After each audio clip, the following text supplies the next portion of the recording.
This is the Torg Eternity Delphi Council Debriefings where the storm has a name. We are your hosts, Jay and Leamon, and today we are going to continue our discussion on the setting slash purpose of the game, starting with Nile Empire. So we did Core Earth last time, and previously we did Living Land, Cyber Papacy, and did we do another one? I think it might have It's just all a been blur. those. Yes, it was a few weeks ago. I Yeah. had Gen Con between then and now. And speaking of Gen Con, I do want to give a shout out to the Infiniverse Iconoclasts. That is a unofficial, but it is a living campaign where you can get a character in their games, and then you can take that character through multiple games. They give you a little sheet, a character sheet, but in addition to that, they give you a mission sheet that the game master of your table signs off of, um, and gives you your XP or any other things. So I had a fun time with those guys at Gen Con. So thank you for hosting the games. It was very fun, and just thank you very much. And that is Infiniverse Iconoclast. I know they go to Origins. They might go to some other cons, but they went to Gen Con also. So wherever the con is, you might look up what Torg Eternity stuff, and you might see them. They do have their house rules, but we support the Make Your Cosmverse Your Own. We've talked about that many times on how running your home game is very different than running a game with potentially hundreds of people that come in and out. Um, so they have their house rules, but it was still fun. I had a blast. So, having said that, let's go ahead and jump into Nile Empire. We're talking again about the setting slash purpose. The knee-jerk reaction and not a incorrect action is to tell people when they say what's the Nile Empire is to bring up Indiana Jones and the mummy, Brendan Fraser mummy. So other than those two things, Jay, what other media sources would you say can expand our listeners, both game masters and players, kind of Ah, inspiration for Nile Empire? inspiration for not. Well, those are the big ones, obviously. Okay, here's one that's like an almost sacrilegious pick because it's not a good movie. But Gods of Egypt has a bunch of like bigger than life characters, and Mm-hmm. sometimes people do kind of focus more on the pulp action part of the Nile Empire, but also the gods Mm-hmm. and all of the ancient Egyptian mythology is also a big part of it. Not that gods of Egypt should ever be misconstrued as being in any way like the actual myths of Egypt, Right, but right. it's got some stuff in there. Of course, Dick Tracy, any of those kind of old pulpy kind of shows like the Green Hornet, things like that. Um, I have said in the past I tend to run my Nile Empire a little more noir Mm-hmm. than some people do, so a lot of those kind of movies really help as well. Um, there was something else I was literally just thinking of, and I just lost it. Um, yeah, I mean for the Nile, it's a balance of the pulp action and the Egyptian mysticism. So I would say also like Moon Knight, the Marvel series, is a good introduction for that too, because you also want it to be actiony but not superhero-y. And although things do get a little up there in that series, it's mostly on a lower level. Right. So you're not talking superhero, Yeah. Superman, Wonder Woman. You're talking more of the pulp heroes, which I would again take it for what you want. But movies like The Phantom or The Shadow, those characters are more based off of the pulp comic characters. I would also say things like we mentioned Indiana Jones, but then you have like the Indiana Jones wannabes from the 80s, like the Jewel of the Nile and Romancing the Stone. Stuff like that can be part of it.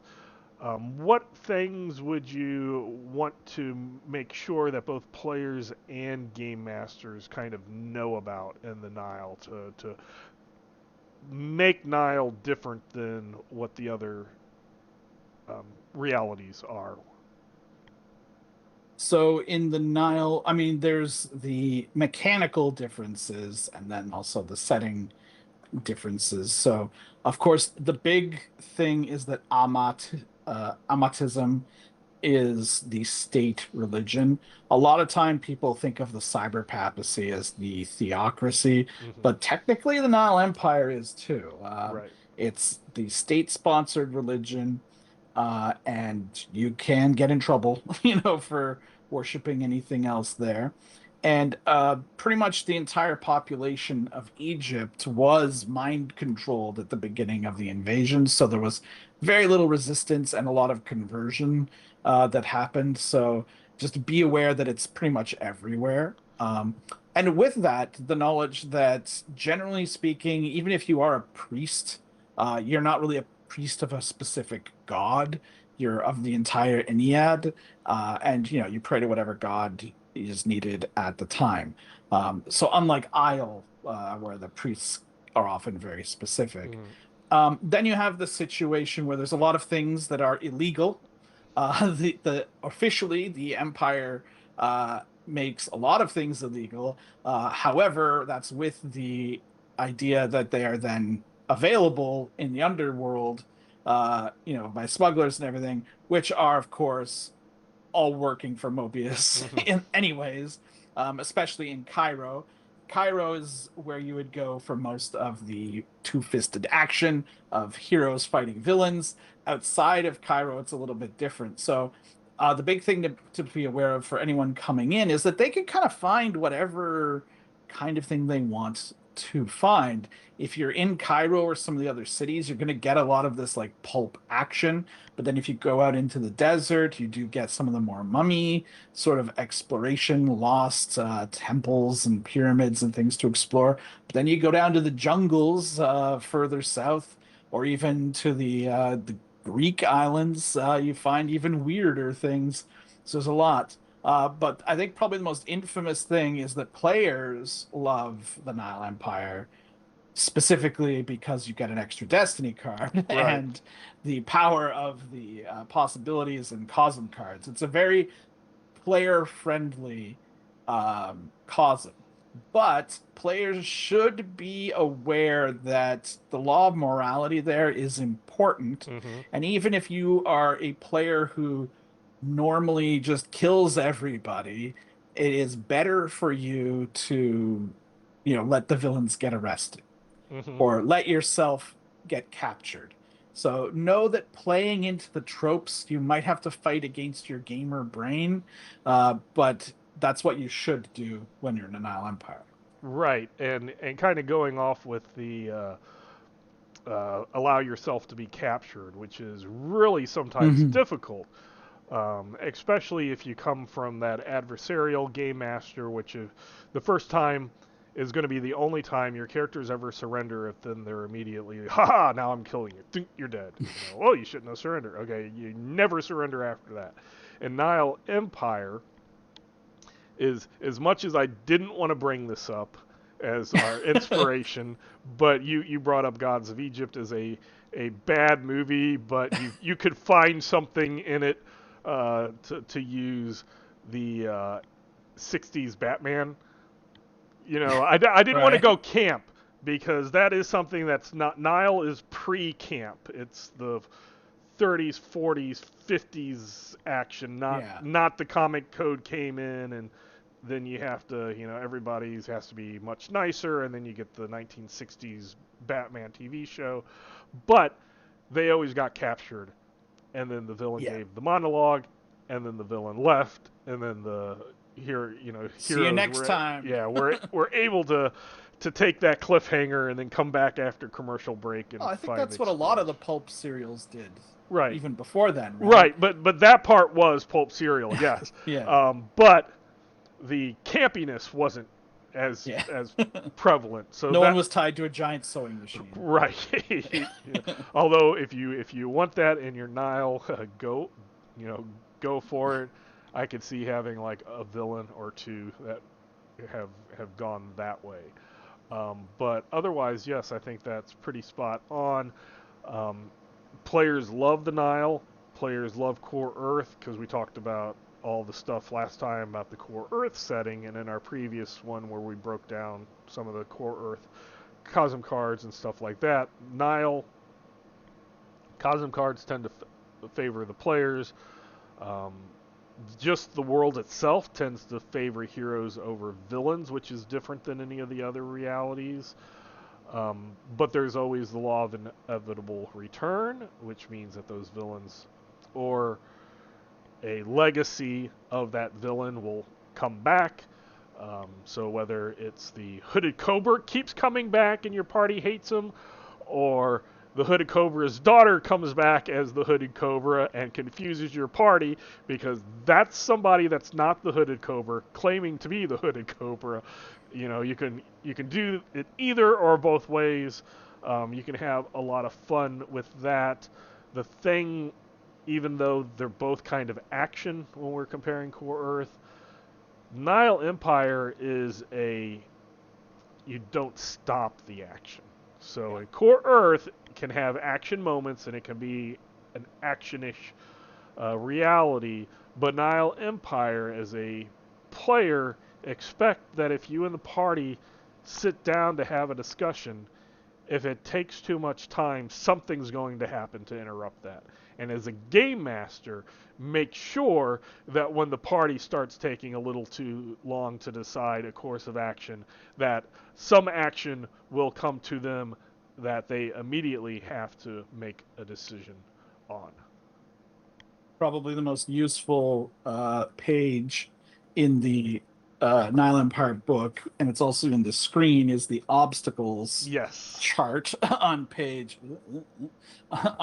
83, where it's just because as a game master you can't think of something Mm-hmm. every time, right? And in I even use this chart outside of the Nile Empire. If there's a setback and I can't think of something, I'll roll on this. Mm-hmm. But generally, like almost every round or so, you should just keep adding more and more things. Like eventually something will catch on fire. Right. But like some innocent civilians will come, someone will drive through a pane of glass. It just always keeps getting bigger and bigger. And like just think of Indiana Jones. I Mm-hmm. mean, there's a lot of like little set pieces that start relatively innocently and small, but just steadily ramps and ramps and ramps up until by the end there's like blimps falling out of the sky and like all kinds of things. So, one of the things is to just not be afraid to go for it. Right. In the Nile Empire, it's kind of like if you've ever played Feng Shui, where Feng Shui is an interesting game because it was different in that the more outlandish the thing you said you were trying to do was, the better of a bonus you would get. Whereas in most games, it makes it harder. So I kind of look at the Nile Empire that way. If someone tries something ridiculous, I wouldn't give it a negative as bad as I would other places. Or it is one of the few realities where I will give them a possibility if they pull off something that they made much harder for themselves than it needed to be. Mm-hmm. Because usually I've found giving role play possibilities is kind of a bit much. But in the Nile Empire, players love them so much they spend them like candy. You kind of want everything to be big and bombastic in the Nile Empire, so I don't have as big a problem giving it to them. Yeah, I would agree with all of that. Nile Empire is one that um, is most often players' favorite reality. Mhm. And then you love it, and nobody I don't think hates it. Like there was some hate for Oroch, but there are the since everybody loves it, I'm going to be I will say it contrary. is probably my least Right. favorite, but I don't hate it. Right, right. But it's one that even if it's your least favorite, you can have a lot of fun in it. I think it could get a little exhausting if that's Hmm. all you're doing. So it's good to. I would see it as good as in shorter bursts, as we explained when we went over to the Fires of Ra. Um, Cutting out a couple of those acts, maybe using them later or in a different time would work, just because sometimes it gets to be too much. Like Yeah. just so you want it while you're there to be much and verging on too much and maybe going past too much, but you don't want to do constant too much, Yeah. otherwise it gets a little exhausting. So And also, like, some players kind of make, and again, every cause and versus your own, but mm, some people do make the mistake of attributing the Nile Empire to Torg. yes, Like, and think because Torg is a cinematic action game at its core, that it's always going to be as wild as the Nile Empire. right, And no, the Nile Empire needs its own flavor. It's like the Nile, core Earth, everything else. mm-hmm, Boorish, kind of right. like that. So don't expect that the things you try in the Nile Empire will work everywhere else Yes, as well. and I know I've written about this before. I'm not sure if I've said it on this series or not, but just to say it, I think a lot of people have that kind of misconception that all of Torg Eternity is similar to the Nile Empire, because if you Mhm. think about it, the way the books were released were very close to how they originally were released, and that was intentional. The downside, in my opinion, on that is the living land, even though it's harsh, there's the law of life, and things in that respect could, and you have miracles that it can heal and all of that. So, It's a resurrection. right, so it could hurt, but it was still some type of pulpiness to it, some type of life aspect on it. Then the next thing that came out was Nile Empire, which has all the big boom, boom, boom stuff. Even though And also core a resurrection. and yes, also It's a mummy. resurrection, and it's clearly in the player's uh, kind of favor. And then you have Core Earth as a backdrop.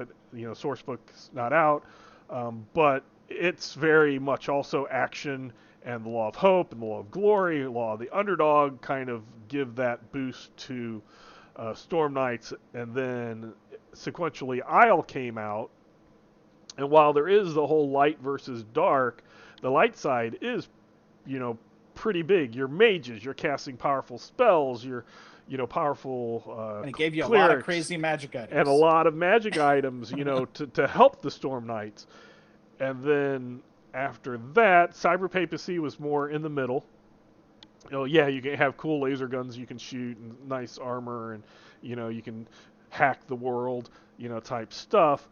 But then after that, when you had Tharkold, Aurorish, and Pan Pacifica, that are much more bleak, and Mhm. a lot of people were like, "Whoa, whoa, whoa! What's this?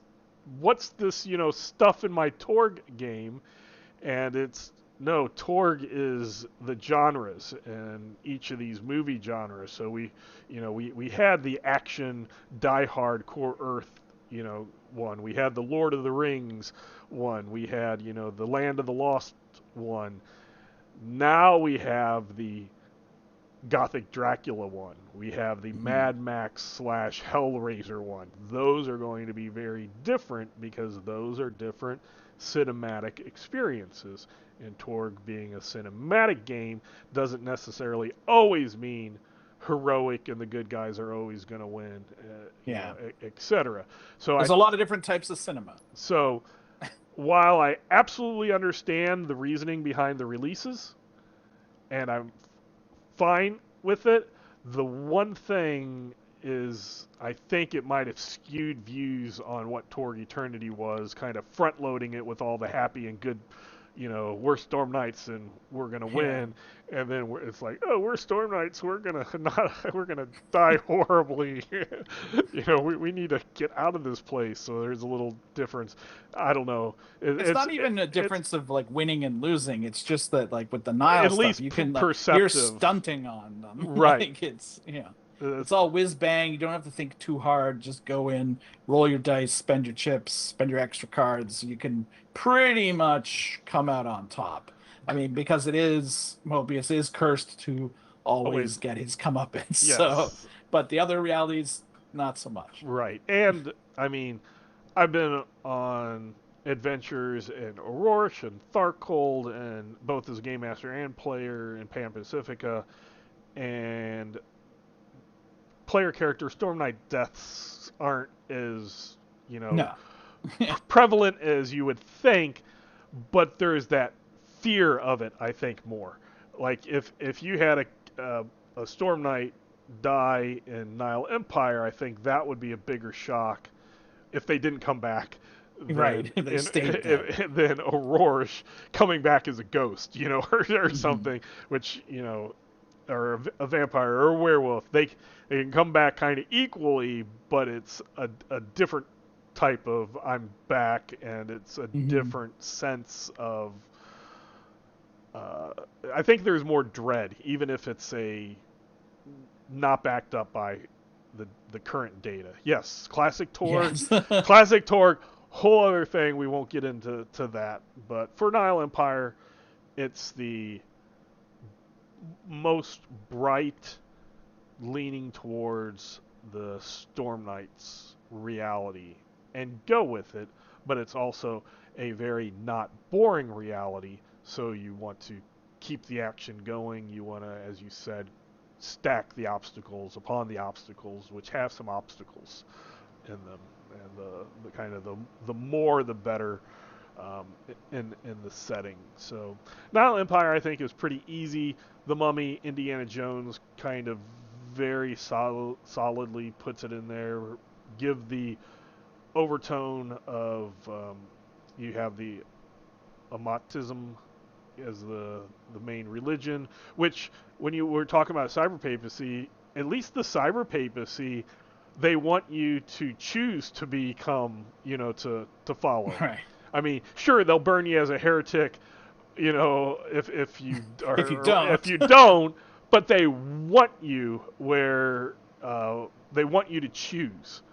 They want you to choose their way, but they at least want you to make a decision. Whereas Mobius was just like mind control you all, and now no choice at all. So that's a very scary thing. So it's not always happy behind the mechanics. So what Mobius is. He's still an evil person, High Lord. He's not your comical villain. Yeah, that's the thing. It's easy to think of him as a comical villain, but if the players ever encounter him, he shouldn't be. Right. Like the Hooded Cobra can be a little comical. Yes. But Mobius should not. Right. So let's move on. So I did sure. have one. Yep. I did have one thing. For GMs, and maybe players, but if you are playing in the Nile Empire, you should probably prepare ahead of time a few extra just random pulp villains and pulp heroes in case of connections or just things happening. It's good to just have like another hero. Who's this? It's the Sand Beetle. Show up and help, or because not only can obstacles pile, but also just like weird things can happen with causing cards. So just be prepared. Have at least a name ready, so you're not sitting there going, "Oh God, who is it?" Not only am I having to think of a name, I have having to think of a hero name. Yeah, what kind of power they got? Okay. Yeah. So yes, good information there. But let's go on and move to Aurora, which then would be a complete flip side. So Yes. on this, the two knee-jerk reactions almost are opposite ends of a spectrum, in my opinion, which I'm going to give. So this is one and we've talked about it before, but you're definitely going to have to, as a table or as a game master, determine what the purpose of your Orosh is, because horror can have many different flavors. And when I look at Orosh on one end, I'm thinking Bram Stoker's Dracula. Even if it's the one with Keanu Reeves, that's the Dracula, Yeah. the movie I love, and the one that comes to my mind when I think Gothic horror cinematic, for Gothic horror. But then when you look at things like Monster Hunters and stuff, I completely shift to the other side of the spectrum, and I'm thinking Van Helsing. Yeah. So they're very, very different. And one of the things as a game master, you're going to have to decide which side you lean towards, if you lean towards, or if you do both, how you're going to balance it and to communicate that to your players. Because you will have very, very different games if you go after Rorsch as Van Helsing, and this is the mental image I have of, monster slayers and all this, or Dracula, where we got to spend time to figure out stuff and put clues together, and you don't go guns They have to put blazing. clues together in Van Helsing. Right, but it's that side has the big explosions and guns and action and stuff, where the other one is there are some action moments, but you just know a vampire versus a person, the vampire is going to win no matter what. So to me, it's finding that balance, finding which aspects of those you want, and then communicating that to your players.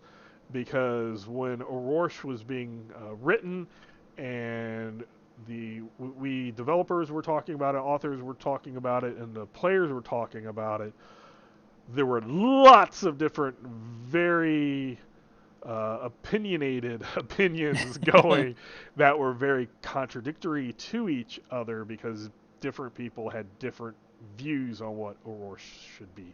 So having said that as a preamble, Jay, what are your kind of experience, or your inspirations or whatever for Orosh you would think about? So using your scale, the way I think of it for my game is that the realm is Dracula, Hmm. right? Or more Hammer horror Uh-huh. Dracula, right? So it's dangerous. It's, if you mess with it, it'll go badly. The Storm Knights specifically are Van Helsing. Hmm. So they come in, they start like rocking stuff. But there was a lot of civilian casualties in Van Helsing, Hmm. and there is more in Orlor. So they might have some protections, but everyone else doesn't.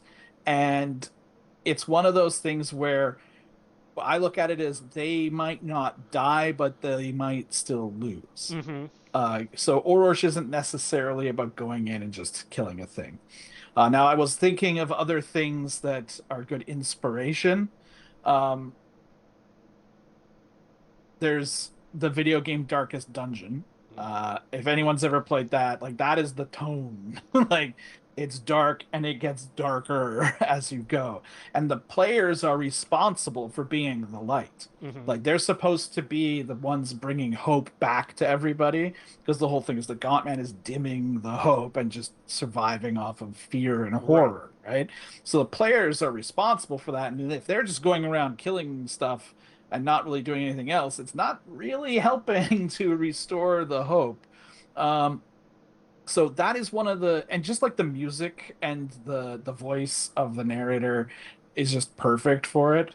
After that, classic haunting movies like The Hmm. House on Haunted Hill or The Haunting. The original Haunting is still like one of my favorite movies, because and this is something I'm going to get into later, but they know how to pace it. Hmm. They take their time and set things up. Again, pretty much anything Mike Flanagan related that's come out on TV recently. And another thing that might be controversial, I don't know, any older like slow zombie movies Hmm. where the zombies are more about the dread, because the zombie is the dark reflection of humanity.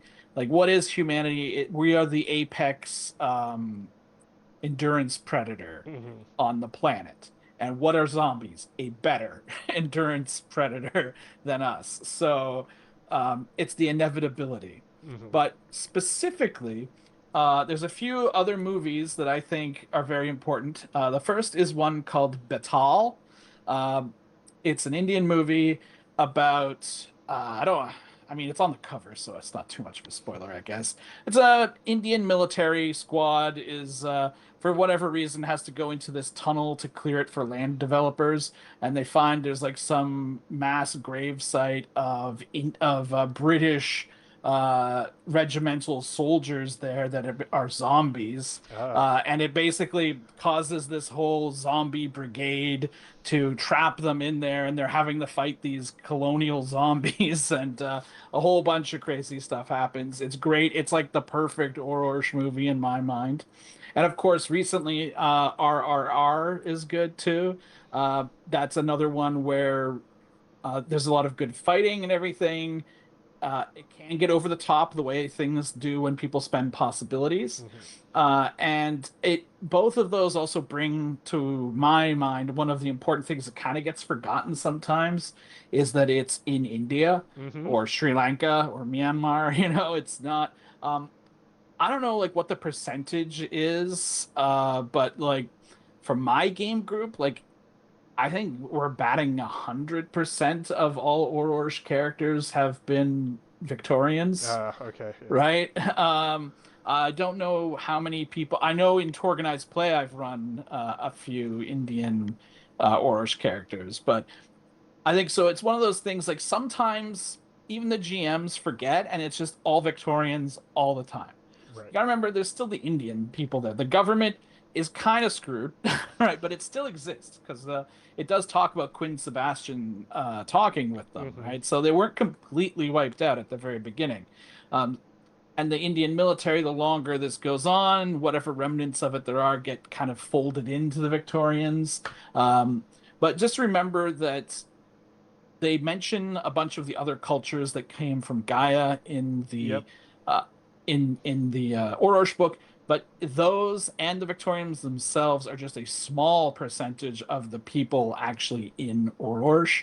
So remember to keep that flair. There's all the Victorian slums and soot and like all that going on, but also there's still temples. It's not all the Sakellum or Sassalum or Hmm. whatever. It's kind of in a minority now, so it's finding itself in a new situation. So that's my big thing is just to remember what else is in the realm there. Right, and I think that is a very good point. The Gaian refugees are a vast minority compared to the. I mean, even with wiping out as many people as were on the night of a thousand screams, Yeah. there's still a significant population that's left, and it's not them. It's not like they were all just wiped out and the Victorians came and were like, oh, free land. It Yeah. wasn't. Wasn't that I type of. mean, it was, but not Well, all of it. right. Well, it was in the past, not quite. Yeah, not exactly how it works. But there's still a lot of people that are from that country, from those countries, not necessarily like you said, just everybody's Victorian with the British accent, and they might be wearing clothes like that, but Yeah, they're dressed and maybe speak like Victorians, Victorians, but but they're still not. So that is also a very good point. Um, One of the things I wanted to also bring up is it, it's very important for players to know that morality is very important in Orochi, because you will be tempted constantly to turn a blind eye to something bad going on, or to justify an action as being the lesser of two evils, or finding a way to justify that no, this evil act is actually good, you're going to get corruption checks. And corruption is something through temptation. You will be tempted to do the bad thing and try to rationalize it, to ignore it because you're from Tharkold and you're saying, "Oh, in Tharkold we wouldn't investigate Yeah. a baby crying or because that's going to be a monster." But in Aurorsh, if a Storm Knight says that, it's a corruption check because that might actually be an infant crying in a bad situation, and leaving it is a evil thing. So, do you want to chance that? Or if somebody asks you for help and you're certain that they're not really a lost traveler in the woods, that's asking, can you please shelter me at your camp because you were certain that it Please is invite me in. a creature, that is going to attack you in the night, that could be a bad moral choice, might lead to corruption. So be very aware of how that is tempting, and you will, as players, try to justify your action. And as soon as you start to try to justify in Aurorsh, you might as well say, I'm doing something that's not right, and let me roll against my willpower to see if my charisma goes down. And God help you if you have a cursed perk already. Mm-hmm. Right. So that was something that I wanted to bring up, because in Nile Empire you have the heroes are heroes, villains are villains morality, but again, Aurorsh is twisted. It's gothic horror. It's evil. It has a morality divide, but it's attempting you to take those logical choices towards doing the wrong thing. So that I think is important for both players to know, because that was another thing. Rorsch had a lot of opinions going around, and corruption being should it ever be forced? Is it always a choice? Sometimes the choices are bad. You have two bad choices, Yeah. but it is something that I will say has been brought up for year 2, and we are going with their choices. But sometimes the choosing to not take the corruption test is going to be really difficult to live with. So that's the temptation to go to corruption is going to be there. So that's something I just wanted to state. Do you have anything else? I guess the other thing, not necessarily the medieval period-ish Witcher, but I think a lot of the creatures could be really good inspirations for Aurorsh creatures, nightmares, horrors, stuff like that. I think could and the way that sometimes they have to investigate what is it leaving, the victims. What do the victims look like after they've been killed by the horror? Oh, these markings, these things, this might be this type of horror. And then, unlike say your Isle dark monsters, undead or whatever, your Egyptian mummies and stuff, the high powerful horrors and stuff all have their unique true deaths. So what worked against that vampire as a true death might not work against the other vampire as a true death, because they're unique and individual, and it might not take upon the normal TV tropes. Yeah, and I realize now I forgot one of my one of the best inspirational movies for Orsh is Sleepy Hollow. Ah, yes. Yeah. That's a good one too. Yeah, because that focuses on the investigation part of it too. That's always been one of the things, if you say, if you go into Orsh and treat it like the Nile Empire, it's going to go poorly. Yes. You need to know what's going on. So, as I mentioned previously, players need to be ready to take it slow. Hmm. You don't want to just face the big bad right away. You want to find out what's been going on. I could guarantee you your GM has a bunch of NPCs with information that he's raring to give to you. So you're just going to need to actually talk to people and investigate. But that does bring me to one of the things I wanted to mention, and Mark's not here to say not to do this. So, uh, uh, nightmares are cool, right? Like nightmares, and they have unique powers, and you have to do the research and everything. Not every Orworsh adventure needs a nightmare. Right.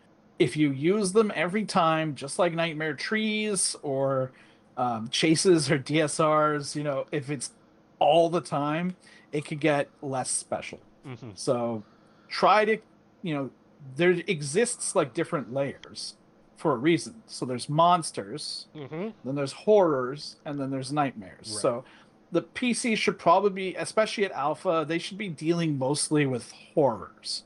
Like there'll be monsters, which are the whatever they're fighting throughout the adventure, and then they deal with a unique horror of some kind.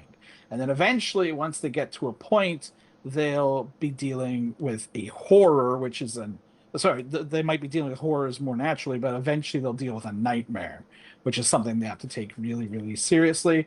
And there's a tendency with Torg, especially in the initial Delphi Council missions book, to just like really throw everything at you at the very beginning. Hmm. It's like, all right, we've done the intro adventures and we've used all of the most powerful monsters in the book. So as a GM, don't feel you have to throw a nightmare in all the time. Right. And also, as a player for nightmares, remember that if you kill them without their true death, they'll come back stronger. So Mhm. that's very important. Um, again, for a Storm Knight to be thinking, I have to do this correctly, because if I do it wrong, it's going to come back, and however many people it's killed and lives have been disrupted by it this time, it's going to be worse when it comes back. So that's something to think about. Your point on Sleepy Hollow was actually really good, because um, with the Johnny Depp one, he even has some like weird devices and stuff that can Yeah, kind of get into the little bit of steampunkish that I may have used some of those in the complete Storm Knight's Guide yeah. to Monster and Hunters. and and the story itself doesn't necessarily have a happy ending, Yeah. so even showing even the heroes and the good guys don't always get their happy ending when they do everything right. I know I've said it before, but I'll say it again. I did play and won the A Trifling Matter Mega Adventure, and a, I took a scholar character that had no combat skills, had alchemy, and I like gave out some of the alchemical stuff, like to help people, and it was mainly like, I'm taking this one to hide from horrors. You guys do all of that stuff, and once you defeat them, then I'll come in and use my evidence analysis and my find and all my scholar stuff. So, oh, here's some sunlight in case it goes Yeah. bad or against a vampire. But otherwise, I'm going to be like hanging back here, because that's kind of a gothic horror trope that I tend to do, is or think along that as soon as a character has a cool weapon, then that cool weapon becomes their solution. Right. And It becomes their character. yeah, and if you can't take out something in a Rorsch, um, with like a hit or two, especially before you know all the things for a nightmare leading up to its true deaths and getting rid of its regenerating possibilities, it's just going to get you killed. Yeah. So you leave it until you know everything. So it is much more of an investigative slow burn, like you said. It's not something you just want to jump into and where is the end boss? I'm going to kill the end boss right now. No, it's we got to figure out about this. We got to learn stuff about it. learn about its minions, learn about its history, its past, and even for the the horrors versus the nightmares, just figuring out that it's actually a horror and not a nightmare might be worthwhile. Hmm. So then you know, oh, I don't need to know a true death. I can just fight it. But you want to know that information before you Yeah. jump into that fight, because if you think that it's just a horror and it is a nightmare, then you're going to have a rough day. So. It's also worth noting that, like, as you were mentioning, lots of devs talking about having different opinions. Mm-hmm. Some of those even came out in the promotional materials beforehand, and people say, "Oh, it's Horus, you're all good to die." Uh, And in reality, that's not really the case. There's two things, as I mentioned previously. Uh, you could all survive, but still fail the mission, mm-hmm. and so the Gaunt Man still wins, but you don't necessarily die. I mean, Thomas Scratch is like batting, like he's won so many times uh, in organized play. But other things is there's a bunch of different safety valves that the GM can use in Orosh. Like, first of all, if you do die, you there's always a take back. You could take that doomed perk, right? Or you could potentially, as Lehman mentioned previously, become a werewolf, become a ghost, become a vampire. How that happens is always a little iffy. Like, does it have to be caused by a werewolf, or can it just happen if I fall down a pit? You know, that sort of a thing. But also, there's the law of the uncanny, which is more of a TPK situation. So as a GM, you can actually be like unafraid of having ridiculously powerful creatures, and if they do get a TPK, then the party just wakes up. They're back in their carriage again. I guess it never happened, and you can say that, oh, they're all now marked somehow. What does it mean? Nothing actually, but you don't tell them that, right? Let them worry about it. But now, so now they've even gotten information about what's happening in the adventure, and they can try again. And again, it's one of those things you don't want to do too often, mm-hmm. but it's like if things got out of control, it's better to do that than to just start like flubbing rolls and then have like an enemy suddenly be like, oh, and then just get killed. It's a lot more Orosh-y that way. Yes, and I love the uncanny aspect because you as a game master can use that in lots of ways. In Torg Retreat, I sprinkled some of that into the Yeah. writing, and I had to make sure that the editors didn't edit certain things that seemed wrong because I'm like, no, these are intentional things. So for the observant people for Torg Retreat, if you look through some of it, you'll notice some inconsistencies that are on purpose, not bad editing. But as you said, it could be you wake up and now your group has a shared memory, but nobody else has any Yeah. clue what you're talking about. If you would bring it up like, hey, remember yesterday when we came to you and that I never saw you before in my life, what are you talking about? And the group's like, we did do that, right? And they're talking with each other, yeah, we did that. So that it could be very, very interesting, as well as presenting the bleeds. Yeah. I think are fun. They are kind of a flip side of the Law of Wonders from Living Land, which are like Orosh remembering its heinous deeds and destroyed realities, and kind of bringing back little moments um, through that. So there's a lot of cool stuff with Orosh. It's definitely one that players need to be cautious in, but it's not the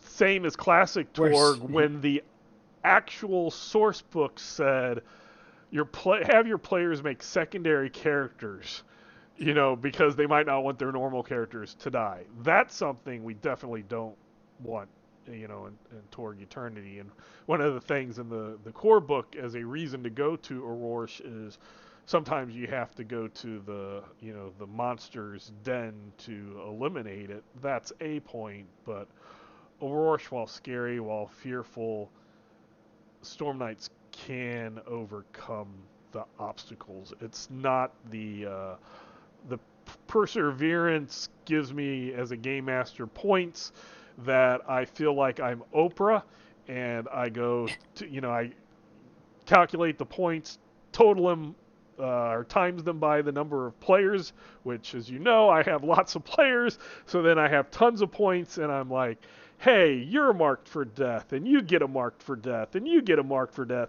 Everybody gets marked for death. And my players are just like, why are we playing this game? This absolutely sucks. It's not that. We want it to be scary. We want you to be cautious in Aurora. We want you to have those thoughts of Sleepy Hollow, the good guys don't always win. Dracula, it's dread, and these beings are powerful and out of your league for the most part. But then we also kind of want to show, like we said with Van Helsing, that you will or you can, not you will, and that's the thing. You can get to a point where you can do that. It's just you have to take an active path to get to that point. It doesn't start off at that point. So, I think you actually, because one of the last thing I have written here is dread, not terror. yes. Right. So like terror is what happens in Tharkold, Uh-huh. whereas dread is like a slow build up. Like as the players explore, they should be getting more and more fearful about things, not just something jumping out boogity boo. Now there are like slashers, Right. cat jump scares and things in Oroge, but that shouldn't be the focus. Mm-hmm. It should always be things that they have to think about and the implications of things that get them going, not just seeing a Gribbly monster, although there are Gribbly monsters. Yes. And that's a really good point. Tharkold is the blood splatter, everybody's dead. Yeah. That's what Tharkold would want. Tharkold would want just something to drop down and explode and everybody dies. Leave Yeah, everyone's little skin flies off. off, and then people come later and go, oh, that looked like got hurt. That's bad. Where we've talked about the Gaunt Man has figured out that fear is the flip side of hope, and fear can help generate that possibility energy through the spread of kind of what I would say ghost stories of whereas the law of hope to do glorious and to get the possibility and you give those stories of glory, those stories of heroics that have happened, where the Gaunt Man, he wants to take out a village but leave a few survivors so that they can go and they can give first-hand witness accounts to the terror that is now going to come to that town and get people dreading, keep people fearful to kind of build up that possibility energy and the flip side of a coin. It's not the hope side because he's the Gaunt Man, it's the fear side. And then people get all fearful and the stories start making their imagination go wild in a bad way. So that's kind Though, of, much like the Matrix, he did discover you do need to give them a bit of hope. yes, You can't get rid of yeah, all of it. yeah. You have to give it but he does it through fear.